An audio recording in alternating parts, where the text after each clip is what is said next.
No one fought back. Until her. Some cops wear their badges like crowns, acting like the rules don't apply to them.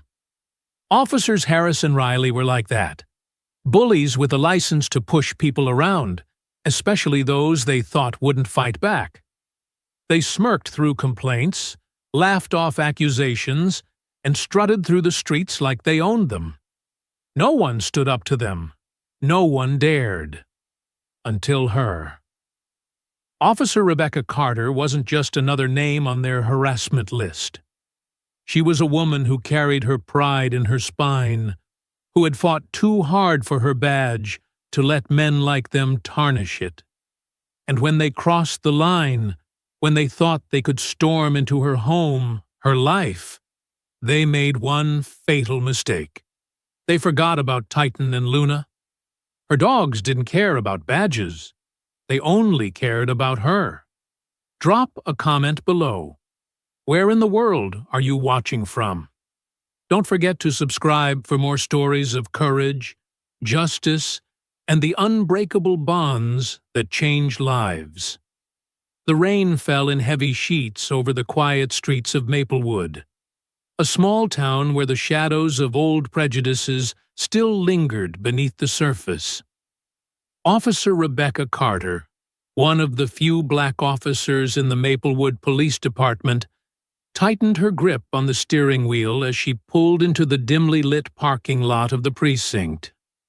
The weight of the day pressed on her shoulders. Another long shift. Another night of sideways glances and muttered slurs from men who were supposed to be her brothers in blue. But Rebecca wasn't one to back down. She had grown up in these streets, fought for her place in the academy, and earned her badge with sweat and steel resolve. She had something to prove, not just to them, but to every kid in her neighborhood who had ever been told they wouldn't amount to anything. As she stepped out of her car, the cold rain stung her face. She barely had time to react before a familiar voice cut through the storm. Well, well, if it isn't Officer Carter. Late again? Sergeant Dan Harris leaned against the precinct door, his smirk sharp enough to cut glass. Beside him stood his partner, Officer Mitch Riley, both men with reputations as dirty as the mud caked on their boots.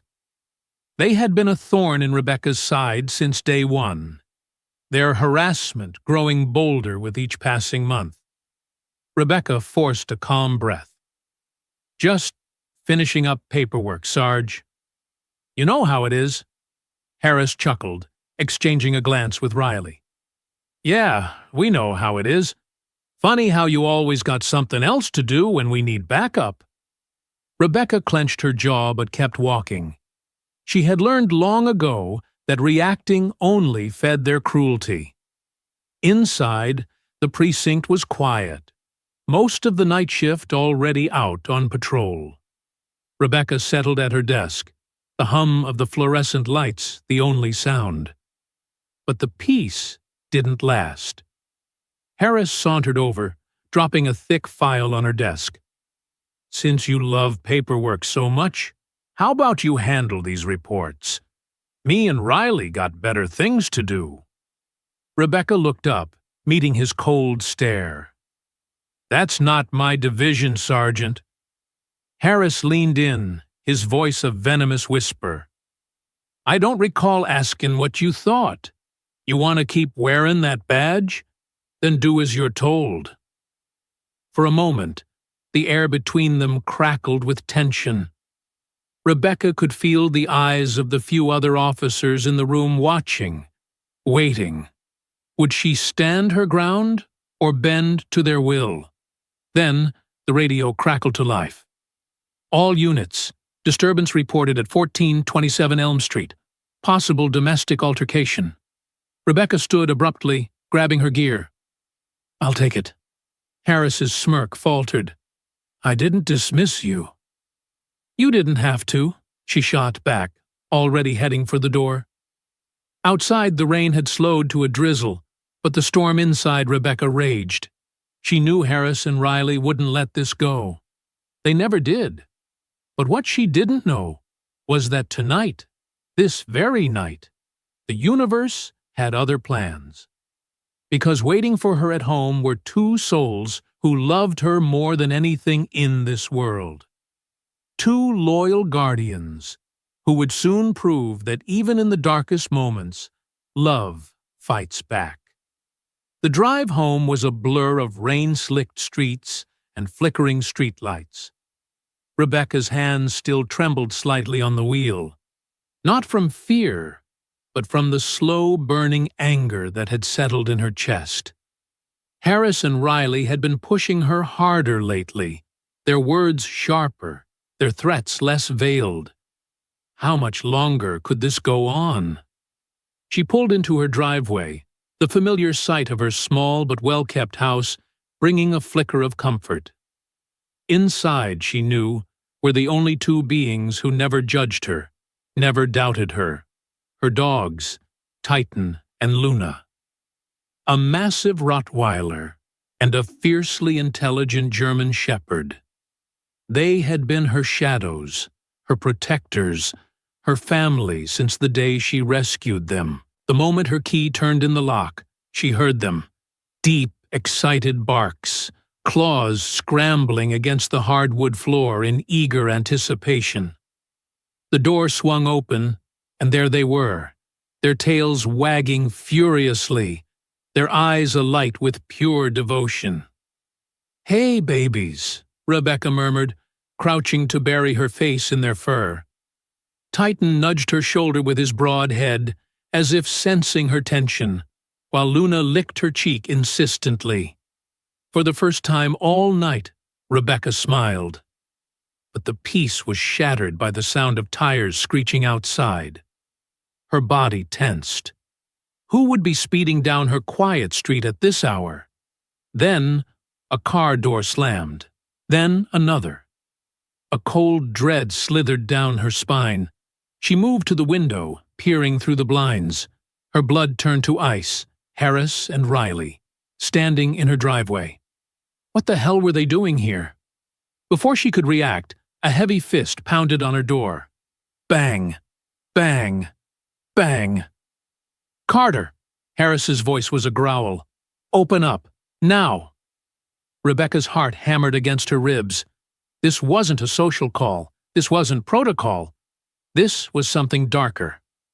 Titan and Luna immediately positioned themselves between her and the door, their bodies rigid, low growls rumbling in their chests. "Easy," Rebecca whispered, though her own voice wavered.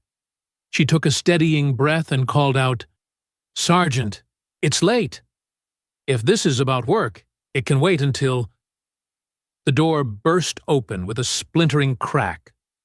Harris stood in the doorway, his face twisted into a sneer. Riley loomed behind him, his hand resting ominously on his holstered weapon. "You got a real problem with authority, Carter," Harris spat, stepping inside without invitation. "Thinking you can just walk away from me like that?" Rebecca stood her ground, but her pulse roared in her ears. "You're in my home. You have no right—" "We got every right," Riley cut in, his voice slick with malice. "See, we're concerned about you. Heard some rumors that maybe you've been skimming evidence. Maybe you ain't as clean as you pretend." The accusation was so absurd, so blatantly false, that Rebecca actually laughed, a sharp, disbelieving sound. "You're framing me now?" Harris's smile was venomous.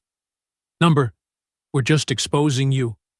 Then, in one swift motion, he grabbed her arm, his grip crushing. That was all it took. Titan exploded. A thunderous snarl tore from his throat as he launched himself at Harris, 120 pounds of pure, protective fury. Harris barely had time to shout before Titan's weight slammed into him, sending him crashing to the floor. Riley went for his gun, but Luna was faster. Like a black and tan bolt of lightning, she lunged, clamping her jaws onto his wrist with terrifying precision. Riley screamed, the gun clattering to the ground as he staggered back. Chaos erupted. Harris, pinned beneath Titan's snarling muzzle, shouted obscenities, his face white with terror. Riley writhed on the ground, clutching his bleeding arm, his bravado shattered. Rebecca stood frozen for half a second. Then instinct took over. She snatched Riley's gun from the floor and trained it on them, her voice steel. "Don't move!" For the first time in her career, they were the ones at her mercy. And then, sirens. Red and blue lights flooded the living room through the shattered door. Rebecca's breath caught. Who had called the police? The answer came in the form of Captain Lewis, Maplewood's highest-ranking officer, storming into the house with 4 other cops behind him. His eyes swept the scene. The broken door, the bleeding officers, the gun in Rebecca's hand, and his expression darkened. "What the hell is going on here?" Harris, still pinned under Titan, gasped. "She set her dogs on us! She's crazy!" But Rebecca didn't let him finish. "Check their body cams," she said, her voice eerily calm. A beat of silence. Then, realization dawned in Captain Lewis's eyes. 'Cause Harris and Riley always wore their body cameras. And if they were rolling, then the truth was already recorded. The precinct was silent, unnaturally so. Rebecca sat in Captain Lewis's office, her hands folded tightly in her lap. Titan and Luna lay at her feet, their watchful eyes scanning every officer who passed by the glass walls. The air smelled of stale coffee and tension. Across from her, Captain Lewis exhaled slowly, rubbing his temples as he studied the footage playing on his laptop. Harris and Riley's body cameras had captured everything. Their unprovoked intrusion, their threats, the moment they laid hands on her. But worst of all, their laughter. The way they had chuckled as they forced their way into her home, like this was just another game to them. Lewis paused the video and leaned back in his chair, his face unreadable.